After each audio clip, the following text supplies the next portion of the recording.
Hello and welcome to a brand new special edition of India First. I'm Shiv Arur. Our spotlight today is on Pakistan, and there's a reason for it. There is a colliding combination of factors that's making the current day one of a historic worst for a country like Pakistan, and that's saying something if you know the history of that country. The very latest to land in that country is a power cut. Not the kind you're thinking of, an imposed power cut because the country is so flat broke, they need to save money on the amount of electricity they use. And that's the reason why markets, malls, and even weddings in Shadi season will have to close long before time.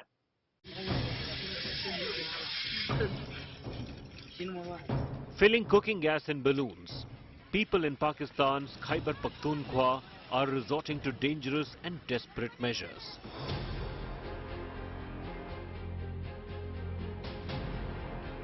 For the cash-strapped nation with no natural supply to homes, an unprecedented economic crisis looms, facing free fall in essential items and expensive energy imports. In a recent announcement, the Pakistan government has now ordered malls and markets to close by 8:30 p.m. Wedding halls to shut by 10 p.m. Sharif government has also ordered all government departments to reduce electricity consumption by 30%. Half of the street lights across the country will remain on alternate days. Nightmare for summers, as even production of energy in efficient bulbs and fans will be banned from February. बर में मौजूद तमाम शादी हाल जो हैं 10 बजे जो है वो बंद हो जाएंगे इंशाल्लाह। मार्केटें जो है वो 8:30 बजे जो है वो बंद हो जाएंगी। इस पॉलिसी से इस शादी हाल, रेस्टोरेंट्स और मार्केटों के ये अगर टाइम ऑब्जर्व हों तो 62 अरब रुपए की बचत होगी। But in Lahore and Karachi, two big cities, traders refused to comply and have revolted, saying their businesses would be ruined. बात यह है कि जब आपने हमसे तजावीज़ ले ली तो फिर आपने हमसे कहा कि ये मैं वज़ीर आज़म साहब के पास रखूंगा, वफाकी काबीना में ले जाऊंगा, उधर से फिर हम आपके साथ दोबारा मुशावरत करेंगे, लेकिन उन्होंने ऐसा नहीं किया और आज खुद से ऐलान कर दिया है कि ताजरों की मुशावरत से किया है। 8 बजे से लेके 10 बजे तक ही काम होता है, उसके अलावा सारे दिन तो काम होता ही नहीं है। यही थोड़ा सा टाइम होता है जो बंद करने पे आ गए, लेकिन हम नहीं करेंगे अल्लाह के हुक्म से बंद। Pakistan's foreign exchange reserves barely cover a month's worth of imports, most of which are accounted for by energy purchases from abroad, with funds expected under an IMF program having been delayed. Pakistan's total liquid foreign exchange reserves stood at $11.7 billion to $5.8 billion with the central bank as of last month, having fallen 50% in 2022. Pakistan struggles to quell default fears in domestic and international markets with $1.1 billion IMF bailout tranche stuck and delayed. Inflation being forecast to stay high between 21 to 23% in 2023. Recent floods caused economic losses of over $30 billion and the country's debt has jumped to a record high of 60 trillion Pakistani rupees. Pakistan owes 30% of foreign debt to China. This means political slavery to dictatorial communist regime. Having already rented off diplomatic properties to fill coffers, the situation is only going from bad to worse. Bureau Report, India Today. Ever since the political crisis in Pakistan last year, when Imran Khan was deposed dramatically and Shehbaz Sharif became the prime minister, that country has been embroiled in an internal power struggle, which has made Shehbaz more and more unpopular and Imran Khan, ironically, more and more popular.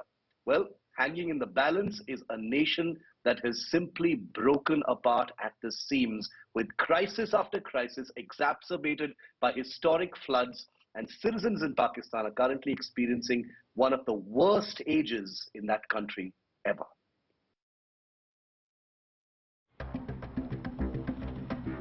The words crisis and Pakistan became increasingly synonymous in 2022.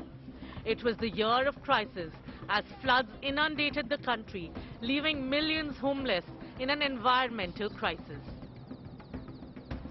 The country's economy was in near paralysis from debt and inflation, and those who are supposed to find the remedy, the politicians, were fighting a bloody battle that wasn't restricted to its parliament but spilled over to the streets of the country. PTI chief Imran Khan's rule has been dotted with controversy since day one. While some allege that he was a puppet of the Pakistani army, others blamed him for being a stooge of his overly spiritual wife. In March, Pakistan's opposition united under the second generation of the political stalwart families of Bhuttos and Sharifs and called for Imran to resign.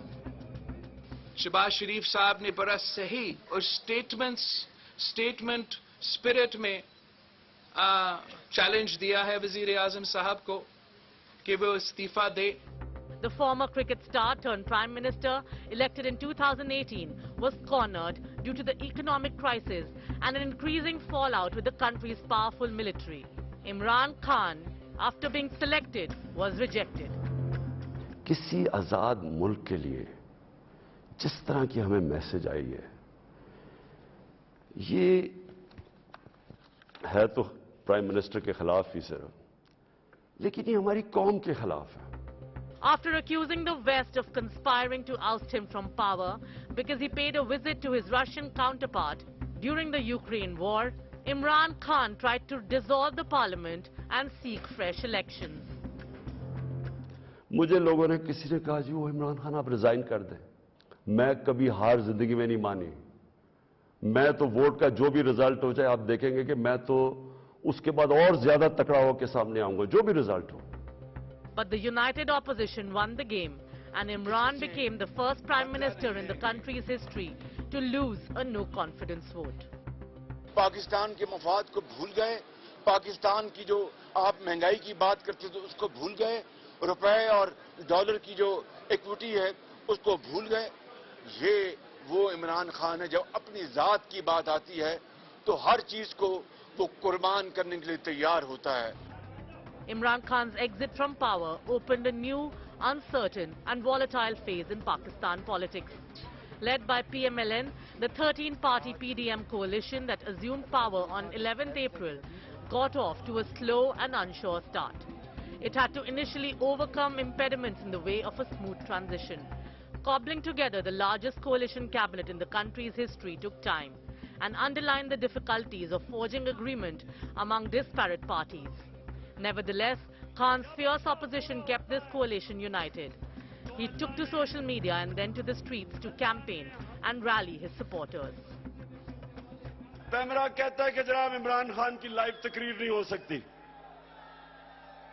क्या जुर्म किया इमरान खान ने? जुर्म ये किया है, सिर्फ जुर्म एक है कि वो कभी चोरों के टोले को तस्लीम नहीं करेगा. ये जुर्म है उसका. Ceaseless political confrontation signaled the breakdown of politics in 2022. Political rivals either resorted to the courts or turned to the army to further their political aims. The army in turn was accused of not intervening or intervening too much by both the media and the public. Before retiring, the Pakistan Army chief debunked Imran Khan's claims of foreign conspiracy to oust him. फौज की क़यादत के पास इस नामुनासिब जलगार का जवाब देने के लिए बहुत से मौक़े और वसाइल मौजूद थे, लेकिन फौज ने मुल्क के वसीतर मफाद में हौसले का मुजाहरा किया और कोई भी मनफी बयान देने से इज्तनाब किया. इसलिए पिछले साल फरवरी में फौज ने बड़ी सोच और विचार के बाद फैसला किया कि आइंदा फौज किसी सियासी मामले में मुदाखलत नहीं करेगी. Imran Khan, on the other hand, was shot in the shin during his anti-government protest in November. His convoy came under attack in the east of the country. He and his 8 came. It was a plot to assassinate him. This all plays to that script. All I want is a proper investigation into this. Now, the proper investigation cannot take place with these three on top. In the middle of all this, Nawaz Sharif is set to end his self-exile and return to Pakistan to add fresh ammunition to the ongoing political war. Deepening polarization and political turmoil exacerbated the economic challenge and uncertainty, casting a long shadow over a worsening public finance crisis. The dire situation earned Prime Minister Shehbaz Sharif to secure resumption of the IMF program and seek funds from friendly countries to finance the record current account deficit, meet debt repayments and try to stabilize the precarious macroeconomic situation. Soaring inflation emerged as an even bigger political threat than Imran Khan. 2022 तो हम तो ये कह सकते हैं कि बड़ी मुश्किलों से, बड़ी मुद्दों से गुजरा है कि जिस तरह के यहाँ की जो गरीब आवाम है वो बिल्कुल पिस रही है। हुक्मरान जो है वो अपने में लगे हुए हैं, आवाम का कुछ सोच नहीं रहे। The people of Pakistan were hit hard by the climate catastrophe in the monsoon session of 2022. Heavy rains and glacial runoff combined to submerge large swaths of Pakistan's south. The floods displaced millions of people and destroyed agricultural livelihoods, causing as much as $40 billion in damage that Pakistan could not afford. In the weeks after, Pakistani leaders pleaded for international assistance and led developing countries at the United Nations Climate Change Summit in a call for loss and damage funding for those on the front lines of the climate crisis. And the new year brings no new hope for Pakistan. Hillary Clinton had once famously warned about growing snakes in your backyard. Of course, she was talking about Pakistan and its use of terrorist forces and organizations like the Tehreek-e-Taliban Pakistan, the Lashkar-e-Taiba, the Jaish-e-Mohammed as instruments of state power. The warning was prophetic because she was talking about how these terror groups would one day bite the hand that fed them. And that's precisely what's happening with the TTP, the Tehreek-e-Taliban Pakistan, which is now wantonly massacring Pakistani people and going up against the government, the very institution that created it. Snakes in the backyard sting Pakistan. After economic crisis, Islamabad faces security challenges. The Tehreek-e-Taliban Pakistan's return to acts of terror, extortion and hostage-taking is turning the clock back for Pakistan by a decade. On 2nd January, there was an angry exchange of words, indicative of how placing Taliban in power in Kabul has gone wrong for those at the wheel in Pakistan. Pakistan's Interior Minister Rana Sanaullah spoke about attacking Tehreek-e-Taliban hideouts in Afghanistan. In reaction, Ahmad Yasir, a Taliban leader, put out an image of Pakistan's defeat at India's hands in 1971, warning Islamabad of a repeat if Pakistan attacks Afghanistan. Pakistan Defence Minister has alleged that Afghanistan's soil is being used by armed groups to launch attacks, triggering a sharp response from the Taliban government to call the charge incorrect. The Tehreek-e-Taliban has issued threats to the Shehbaz Sharif government, accusing it working for the Americans. It has asked PM Shehbaz Sharif and Foreign Minister Bilawal Bhutto to review their policy against them. Ever since the Taliban got a hold on Afghanistan, Pakistan has witnessed a sharp rise in terrorism incidents.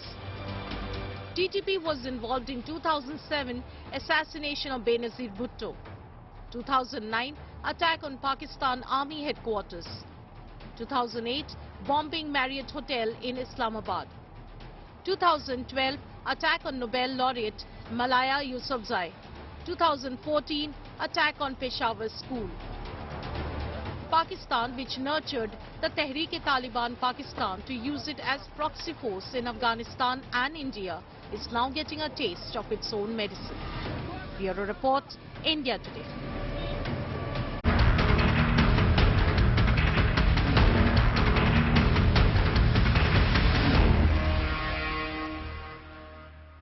And now we're shifting on India First to the biggest story of the week. India Today broke the story of young Anjali, the girl who was dragged to her death on New Year's Day in the national capital.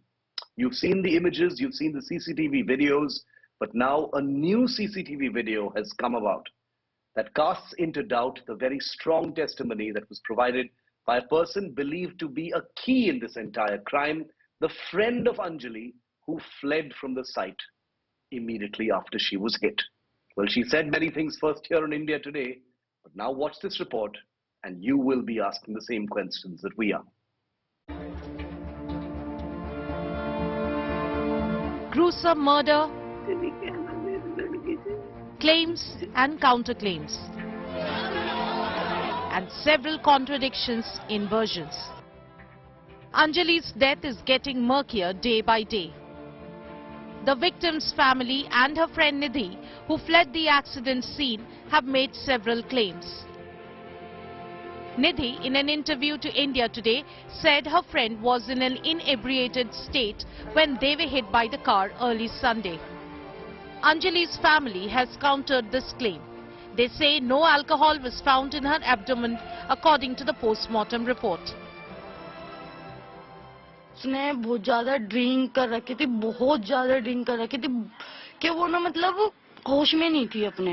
Postmortem report में abdomen में किसी भी तरीके का alcohol पदार्थ नहीं पाया गया है। Nidhi further claimed that Anjali almost smashed into a truck before the deadly accident, while Anjali's family is calling the death a planned murder.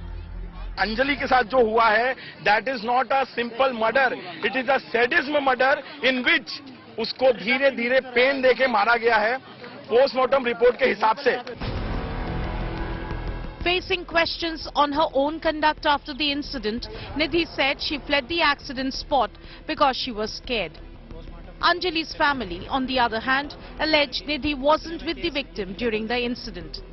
They say Nidhi's version of events don't match the CCTV recordings of what happened that night. मैं बिल्कुल अपनी सुद्धि में नहीं थी, मैं अपने होश में ही नहीं थी कि मैं जाकर पुलिस को बताऊं। मैं सोची कहीं वो बात मेरे पे ना आ जाए।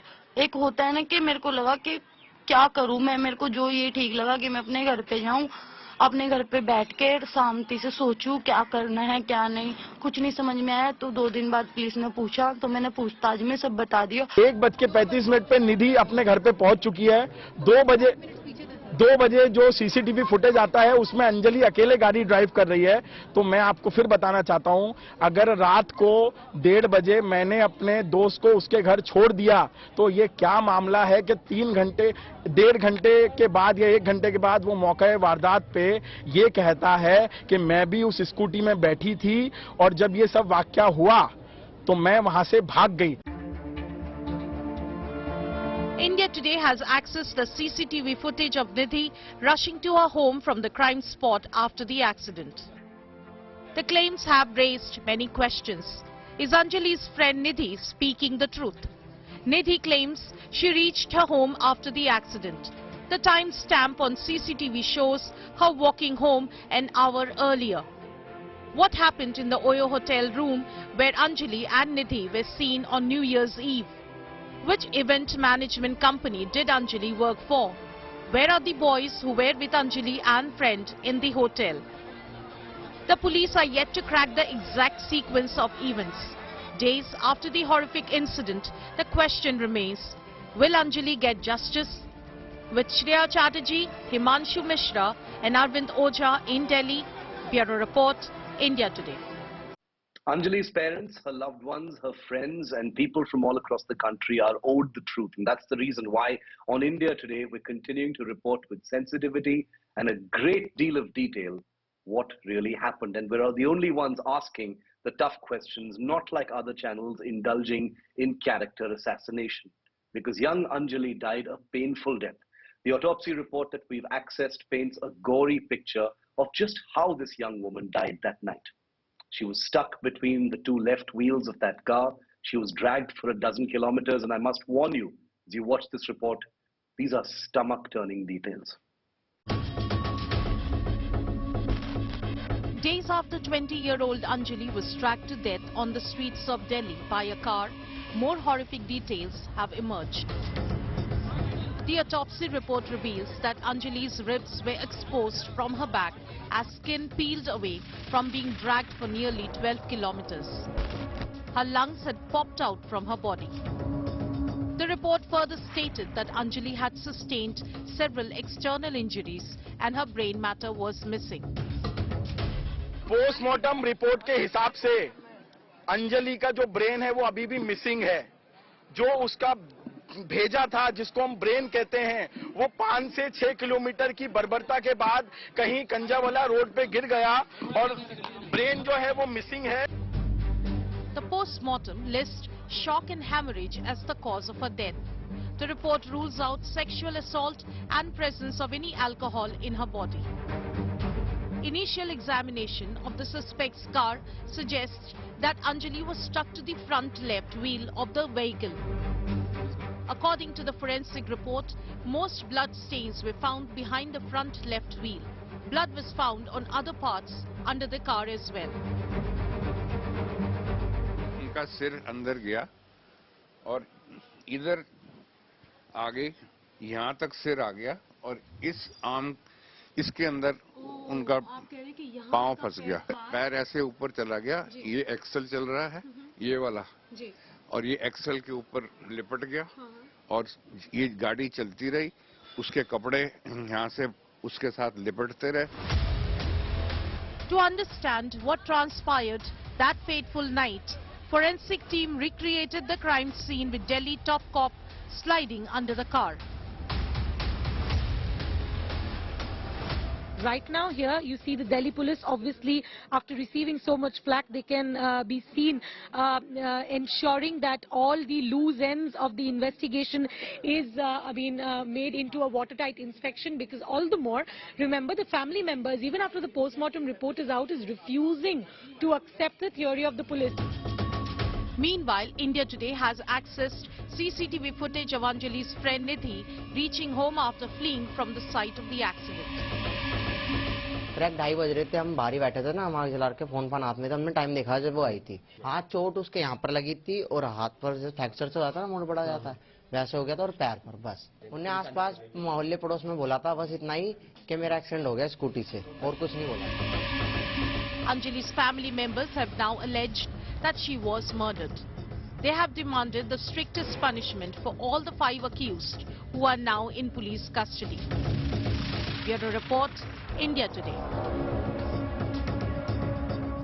And what is a death in the media headlines in this country if it isn't followed by politics? Well, expectedly, the death of young Anjali in the national capital on New Year's Day has triggered a political war between the Aam Aadmi Party that's in power in Delhi versus the Delhi police that's controlled by the Home Ministry and the central government. So it's become an AAP versus BJP and the Lieutenant Governor over the corpse of Anjali.